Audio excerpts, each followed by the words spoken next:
Aloha and welcome in to Week 8 NFL, guys. We did the week wrap up mid-week, so we are covered there. And let us start the night with saying start by doing what's necessary, then do what's possible, and suddenly you are doing the impossible. As we are hoping going forward now, this week, and all the rest, that we can do some impossibles like having dogs win outright and our favorites covering by a mile. So I thought that was kind of funny when I really think about it. Everything circles back to let's cash in, right? All right, this week is going to be real quick, guys. I'm not going to be reviewing like every single thing. We did the mid week wrap up for last week. This week is kind of weird in the I'll say in that it looks so easy this week. It's common sense, like going back to what we said from the very beginning of the week number one, that we're going to compile data. We're going to try to apply the most common sense, and then I don't know if you guys ever heard the term, believe your eyes. For instance, with the New York Giants, that the kid Jackson Dart looks to be the real deal. He's like, the second coming since Patrick Mahomes kind of a thing. He's still got a long way to go, a lot of growing to do, but clearly the talent is there, and your eyes tell you that. And so it's just one of those things that going forward this week, we feel like it's either going to be a pretty solid, crazy good week, or it's going to be kind of a weird, no one saw that coming week. And so we've got a couple of angles for you this week, but we're still going to go with the 5. So let's start there, and let's start with that. So we have in our pick number 1, we have the Patriots at home -7. Now the lines this week, guys, are key. Do not go beyond 7. I've looked everywhere: MGM, FanDuel, ESPN. What's the other one besides FanDuel? The online guy, DraftKings. So in any of those cases, they're all 7 across the board. There should be no problem you finding 7. We feel that Cleveland's defense doesn't travel well. Yes, Myles Garrett is a beast, but there is a tackle that New England has that should keep him in check. Drake May is playing. I think he's 3rd right now in the MVP voting.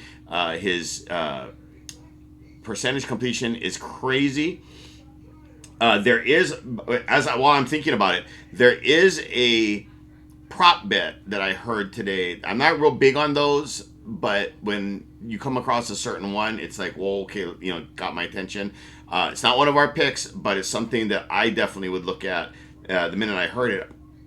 I'm going to double check it when I go to the kiosk tomorrow, which is Drake May, quarterback, over or under 19 completions. So 19 completions or more, and you cash. And I believe it was at like a -110. If that's what I heard was correct. I'm not 100% sure on it. I'm not going to lay 180 for it, but 110, 115, even as much as 120, I think I would do it. As long as it's 120 or under to get your 100, I think I would do Drake May, because when you look at his average, actually, his season average is over that. He's had a couple of games that he did not reach 19 completions, so be careful. But that being said, he has a higher season average than that, 1. And 2, they haven't really established the run yet with their draft pick, Henderson. And so I feel like to beat Cleveland, they're going to have to pass the ball, and it's going to be short passes, but even better, right? So I think, in knowing what I see and watching their games, Vrabel will have it ready. The OC will have them ready, but I believe that he'll be in the neighborhood of something like 25 to 27 completions, which is way over the 19 you'd have to get to. All right, just something, a side note from me to you guys, something that caught my attention that I thought maybe would catch yours as well. All right, going into it. So again, Patriots -7 at home against Cleveland. I love the Hawaii kid, Gabriel. But that being said, and he's my guy. He's from my homeland. That being said, Vrabel is just a different level. He's one of the top tier coaches. The culture has shifted. New England is winning. They are one of the dark horses to be in the tournament at the end of the year in the AFC. Right now, they're leading the AFC East, and if they win tomorrow, they've got to kind of keep pace. Although they're kind of tied with the tiebreaker against Buffalo, they're going to meet again. Buffalo is dialing in, making sure that that's not going to happen twice. So New England's really going to have to stay one game or match win for win for win. So that being said, we like Patriots at home minus the 7. Although historically, or what, like trendy people who buy into trends and historical kind of data, it actually is a Cleveland spot. So again, we like to give you guys all the information we can. So be careful, but we're not backtracking. We're taking Patriots. But for those who maybe want to cut down R5 to maybe 3 type of thing, Cleveland, it is a Cleveland spot in terms of trend. Okay, sharp call. The sharp big call of the week from all the different more than accurate pundits that we follow, pros that we follow, bettors and the books that we follow and everything. And it's interesting in this one, a lot of money, a lot of public money is going San Francisco. A lot of the professional money is going on Houston, and Houston is one of the larger calls across the board, believe it or not. And if you think about it, kind of makes sense with the public perception coming off a Monday night game. Houston looked horrible, right? They couldn't score except on defense, playing in Seattle, where San Francisco just dominated and won an easy one, 20-10, running Christian McCaffrey down the opponent's throat. So it's just one of those things that bias, right? The recency bias. We think that Houston is a decent, it's interesting call. We just need the problem is Nico Collins may not play. It's looking like he won't play, and so is Kirk. Also, wide receivers out. So you're going to be kind of straddled with 3 newer wide receivers, a couple of rookies, Braxton Berrios, who is more of a kick and punt returner than anything. But Houston does have a high-powered offense if they can establish the running game, and San Francisco just being a shell of itself. All the injuries have just stacked up. They've just come off of a big TV win, and in this spot, Frisco is like 3-7 against the spread, coming off of a big win, and on the road as a road dog in this spot. So again, this one follows sharp and trends. So Houston is the big sharp call of the week. Our number 3, and this is the one we're going to start circling these now. So this is the double up from last week. So the 2 becomes 4, 4 becomes 8, 8 becomes 16. Our second bet of this leg that we are going to tell you, our bet is going to be, and we'll always be able to show you the ticket as well, okay? The bet is going to be Baltimore, the Baltimore Ravens, as long as we're going to put in the bet tomorrow. This does come with a caveat that we are expecting Jackson, that's the QB, Lamar Jackson. We're expecting him to play. All signs and all the information are that he is going to play. If we were to find out sometime tomorrow before about 11 p.m. Eastern, because we're going to go at around 8 o'clock Pacific, if sometime tomorrow we should find out Baltimore is going to be sitting Lamar Jackson for another week, we would just turn this into a no play. That would be turned into a no play. So keep that in mind. Circle this one and kind of hold out as like we are going to do. This is our double up. Baltimore minus 6.5. We actually have it, but as much as 7. Just understand that 7 gets you a tie, which kind of sucks. So what we would suggest in that case is either find an alt line or buy back the half a point, pay the juice, But that way, when Baltimore, we think is going to roll. We think that they are going to roll and really run it up tomorrow, like just unleash tomorrow. Sorry, Sunday, with the running game and Lamar coming back. That being said, I can easily see them being up by 14, and it's like a comfortable 14. And then 1 minute to go. They're not trying to get anybody hurt, and they kind of just ease up, and you just get some kind of a backdoor touchdown that takes it down to win by 7 and all that for nothing. So I personally would buy the half a point or bet an alt line of like Baltimore minus, whatever, 5.5, 6, 4 even, depending on what the price is. So you know your finances better than we do.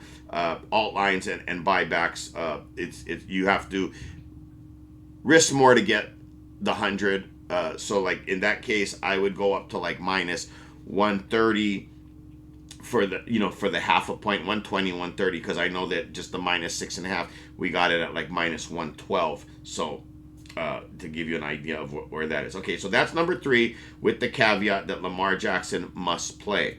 All right, number four and 5 are both going to be over and unders. And some people say, they don't like the over under the total game, whatever. Our answer is, do you like money? Because that's the bottom line, is are you going to cash? And that's ultimately what we care about. And so we've been doing a whole lot more accurately with our over-unders. So we want to make you guys that money, and therefore we figured we're going to start to incorporate it more heavily, especially when the sides are tougher, where we really like the over or unders. And what's fun about over unders, especially on an over, in both of these cases they're going to be overs, is you can root for both sides like fantasy. You don't care who wins, you just want them to run it up, right? So okay, the first one is going to be, and I think it's going to be kind of obvious if you guys could have probably guessed this one, and again, believe your eyes, Dallas and Denver over 50.5. Multiple reasons for this besides Dallas being the number 1 offense in the league. We feel that Dallas's defense being the bottom of the league, Sean Payton's going to put in designs and packages to get Bo Nix comfortable and rolling. So it's kind of going to be one of these back and forth things, and we think that it could be easily over by the middle of the third quarter. But that being said, we like the over of 5-0. That's 50.5 on Dallas and Denver. And the 5th pick is the over on Atlanta and Miami, 44. And real quick, going back to Dallas and Denver, one of the other reasons is because of the Mile High Stadium, and Aubrey, the kicker for Dallas, literally is accurate and deadly from as far as 65 yards. And we think that if there's ever going to be a time somebody's going to break this record, it probably would be this kind of a game with this kind of an owner, right? Jerry Jones loves that kind of a press. Wouldn't surprise me that he even talked to Aubrey about maybe, being in a situation where they can go for that record and break that record. And so you got to figure that every time they're at the 60, that's going to be 3. And so factoring that in, that's where we really made the decision. We like the over in this one. Going back to the 5th pick, Atlanta, Miami. Over the 44.5 for obvious reasons. They're on a fast track. They're in Atlanta.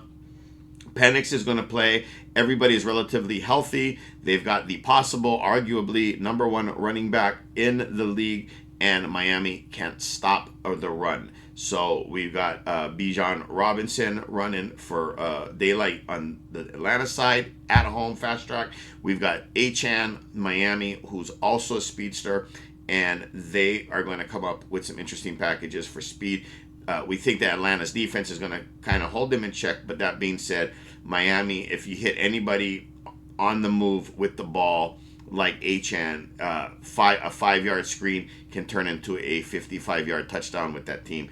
And so 44.5, we feel it's just a little bit too low. And Miami not having a great defense, not being able to stop Atlanta, and Miami also being one of the faster teams in the league and being able to score at the blink of an eye, we figure the over 44.5 is a good bet there. So common sense and believe your eyes are the theme this week. A couple of side notes here. So we know that there's a lot of interest this week. A lot of people are hoping, I guess, in talking to people at the books, whatever, Indianapolis, everybody is now on board. They love Indy. I don't like laying that kind of points. So, and Kansas City at home on Monday night, it's the only game. What are you going to do? You want to side, right? So, this is not, we're not being responsible as this is one of our 5 picks, but we did put together a little what they call teaser or buyback on points, where you could do like a 2-team alt line parlay, or do a 2-team teaser with Indy, where you would get Indy at -7, and then Kansas City should be -4 with the teaser. And again, you guys know that then on Monday night, if you've already got Kansas City -4, then if you felt the inclined like it was going to be closer than people think, you would take the dog plus the full. We imagine the line by Monday will probably be around 13. It could get up to as high as 14. And if it got to that, and we had KC -4, of course we're going to take Washington for half of what we intend to win on the KC -4, and take Washington plus 14 if it got that high. That being said, the line is 11.5 to 12.5, varying right now. That's why we came up with the 4, because we can get it at 11.5, and then -7 is -4, and we buy back a half a point on both, actually Indy and KC, so that Indy would be at 6.5, and then KC would be at -3.5. So that 4 is kind of a key number in games.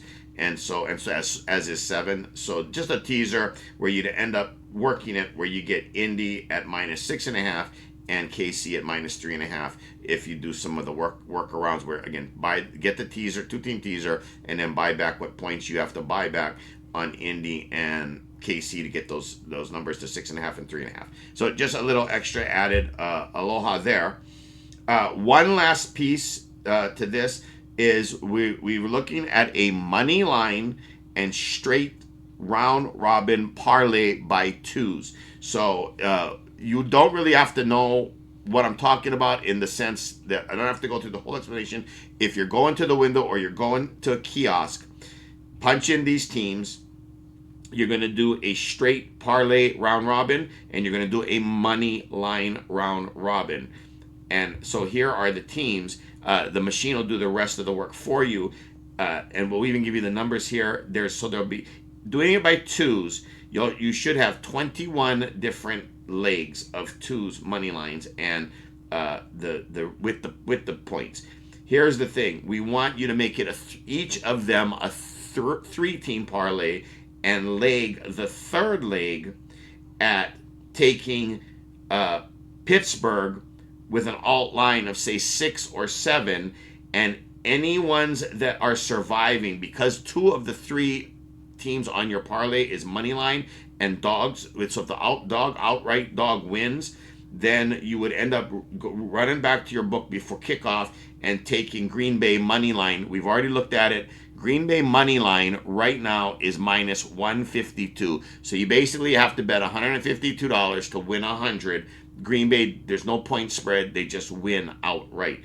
So that would be anything that you're trying to middle, because you'd be all these different ones alive with Pittsburgh either +6 or +7.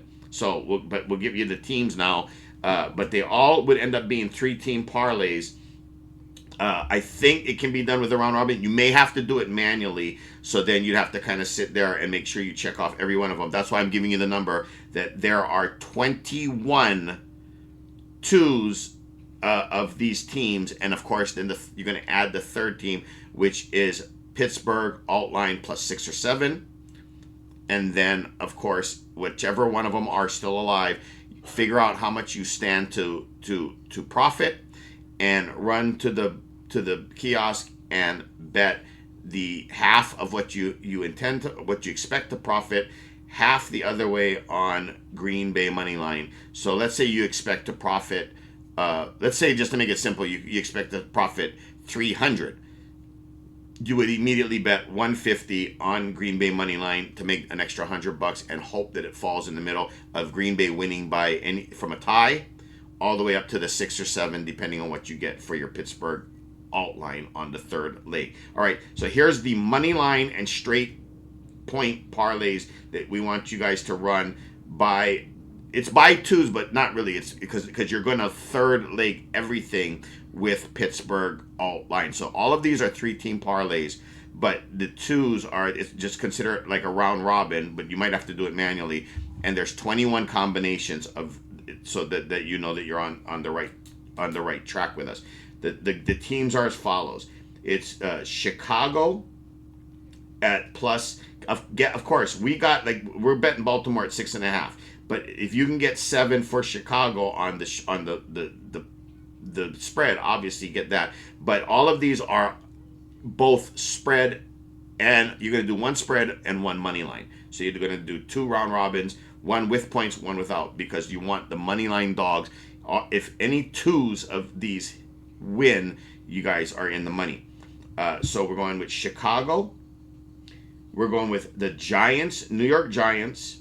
We're going with San Francisco. We understand, even though one of our calls, one of our calls isn't, but if one of our calls was Houston, it is. One of our calls is Houston. The sharp call is Houston -1, but this is kind of protection, if you will. It's supposed to be such a close game, but this is a money line parlay. So with this, if San Francisco were to win outright, trust me, your profit is going to make up for what you were going on the Houston side of things, as long as San Francisco and one other dog wins. So the dogs are Chicago, the Giants, San Francisco, the Jets. I know the Jets. I know. But this is a spot where they're primed to win, and the word we have is Tyrod Taylor is going to play and start. And that makes a huge difference. If for some reason you haven't put this in yet, and you do find out Justin Fields is the quarterback, I would take them off as well. I would take the Jets off of this. But as it stands right now, we're expecting Tyrod Taylor to play. So Chicago, the Giants, San Francisco, the Jets, New Orleans, Tennessee, who probably hasn't stand a chance in hell of winning, let alone covering. But Tennessee, because of the money line odds, you want them on this parlay in case the unthinkable happens, because if they do pull out some kind of a miracle and win outright, that is going to massively get you paid. And the final team is Dallas. Now, so for instance, one of the 21 is going to be Tennessee to have to win outright, Dallas to have to win outright, and then Pittsburgh on an alt line of +6 or +7. I don't know if didn't go down tonight. I was going to go down tomorrow, so I didn't get a chance to test this. But I'm not sure if you can put it in. I don't want Pittsburgh as you got here 1, 2, 3, 4, 5, 6, 7. I don't want it as an 8th team round robining it, because you end up with more than 21 outcomes, because you're making 3s out of all the different ones here. I don't want that. What we want is two of the teams from the Chicago Giants, Frisco Jets, New Orleans, Tennessee, and Dallas to then third leg with Pittsburgh plus the extra points. And then, like I said, you're going to figure out what you're about to make and get the bet in on money line Green Bay. But the initial teams, the 2, 4, 6, 7 teams, Chicago Giants, Frisco Jets, New Orleans, Tennessee, and Dallas, we want those money line, and then we want them with the spreads in case they're really close where they don't win outright, but they do cover, so that you still get a little bit of sprinkle there to offset your losses.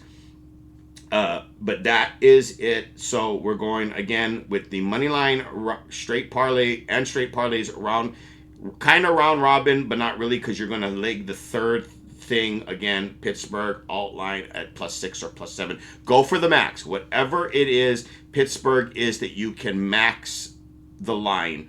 I'm saying 6 or 7 because I didn't get down to the kiosk to take a look at it today. But if I can get Pittsburgh +8 on the third leg, even though it's going to be minus X amount, like, if it, at Pittsburgh +3, you're minus 105 or even plus 105, or you're minus 110 or something in that range. But at +8, you're minus 160, call it. I do that. I take it because you want the points in this scenario rather than the odds, because again, we're going to then offset it with Green Bay on the money line at the end of the night going into the Sunday night game. Before it starts, about a half hour before it starts, sit down and figure out what it is you tend to make total, what hit, what's alive, and of course you're going to need Pittsburgh as that third leg. Figure it out, and then go and bet Green Bay money line half of what you intend to expect to profit the other way at Green Bay even spread at minus about 152 as we looked it up tonight online. Okay, so again, sorry if that was a little bit hard to follow. It's kind of, we're trying to get smart for you guys. We're trying to get you guys the odds against the house, and so we're figuring out different ways. Like we're doing this the team where we double up every week.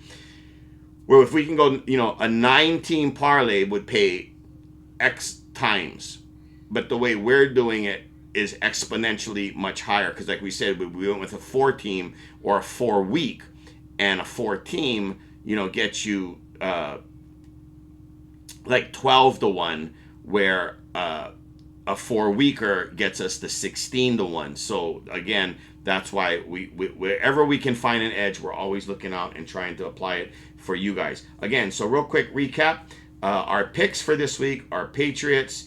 The sharp call is Houston. Our double up, or what we're betting last week's win on with Detroit this week, is going to be Baltimore minus 6.5.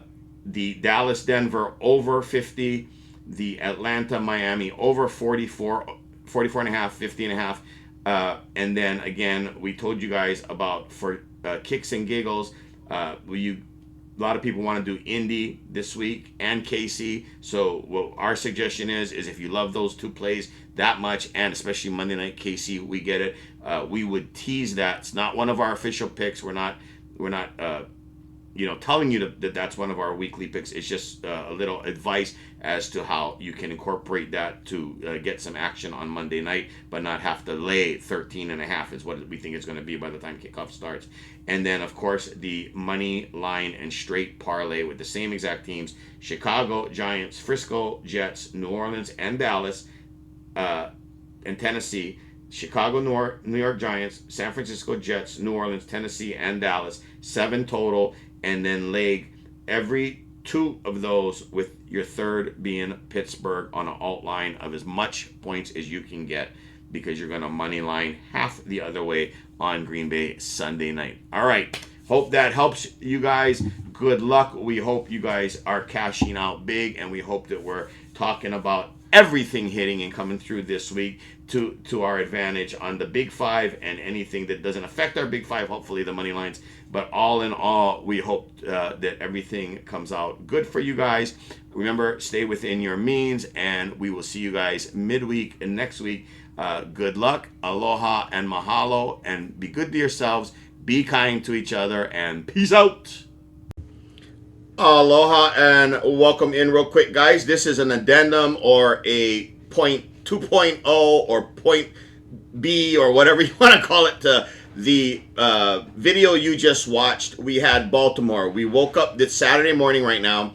We woke up to find out that it seems the NFL is actually going to be investigating this, because it seems that John Harbaugh is playing fast and loose with the rules and laws of the NFL about designators, and Lamar Jackson was questionable all week and even logging a couple of practices, but lo and behold, today he wakes up and he's not even doubtful for Sunday. He is out. So this was our big fear. So again, like we said, only if Lamar played, it looks like Baltimore's going to scrap the season and shoot for a high draft pick.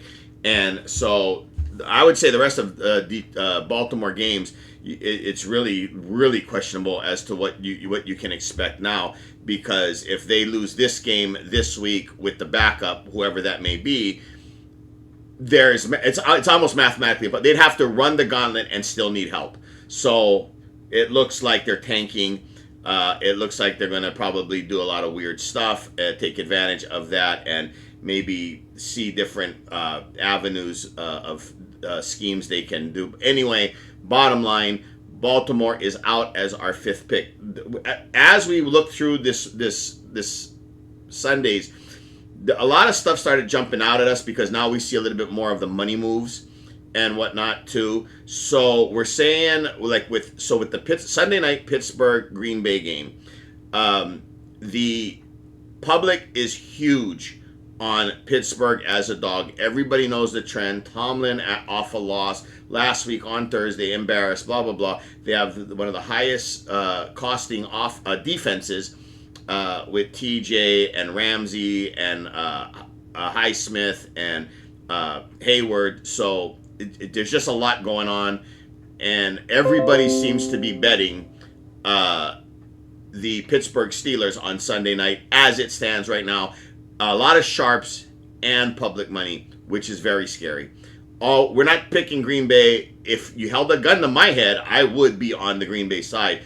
But as I was saying, just be careful with that one. Do your research. Maybe if you guys have other people that you listen to as well, really, really hold out till late to do that. Honestly, in that game, with both defenses being as they are on paper, I would lean towards the under in that game. But again, we at this point in time, we don't really see anything that's jumping out at us other than to say it's being heavily bet.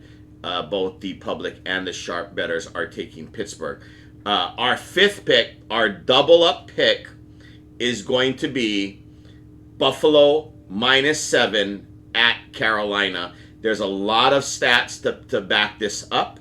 One of the things we looked at is over the last couple of years, Josh Allen against the NFC is 8-2. The two non-covers was against Detroit and the Rams, both when those teams, Detroit and the Rams, were legitimate playoff contenders as well last year. So, and the year before. So he's 8-2 and he covers, except for those two. In every other shape or form until this year with Atlanta, a couple weeks ago when on the Monday night game when Atlanta beat Buffalo, that was a major upset. Obviously, Buffalo was favorite, but Josh Allen has never lost 3 games in a row in his tenure. He's 8-2 against the NFC. Now 8-3, I guess it would be because of Atlanta. Coming off of this situation, in this particular situation, coming off a bye, coming off of losses, all these different trends, it just keeps popping up. Buffalo. Now, again, use your eyes, use your common sense. Carolina at home is a good team. They're a different team than they are on the road. That being said, if you're getting 7, would you really feel comfortable betting against Josh Allen and Buffalo, even with their defense being as porous as it is? Here's what we're looking at for the double up is we're going to head down to the kiosk and we're going to look at what Buffalo -6.5 will cost. I looked it up online. It says it's at a -120 to -125, but a -7 is a -105 or a 110. So what we advocate for you guys again is we don't think it's going to be that close. We think that it's going to be roughly at least a 14-point win with Buffalo. But that being said, you get that backdoor 7 and all of that for a tie and all of that stress and money tied up for a tie. It doesn't sit well. So we are going to look at taking a little bit less at the winners at the cash out window, but we're going to take Buffalo for ourselves at minus 6.5. Whatever that costs, if it's not egregious, if it's no more than minus 120, 125, we're going to take Buffalo minus 6.5 at Carolina. We think that it is a 14-point lead late in the fourth quarter. We also expect the game to be slightly over, but we don't want to have to count on garbage time to make the over, so that's why we're not putting it out there. I may toy with it a little bit personally, but giving you guys the best pick that we can, we are taking Buffalo minus 6.5 at Carolina this weekend. This is the addendum because of the Baltimore change of news that Lamar Jackson is not playing. And as we always say, be good to yourselves, be kind to each other. Good luck this week. Aloha, mahalo, and peace out.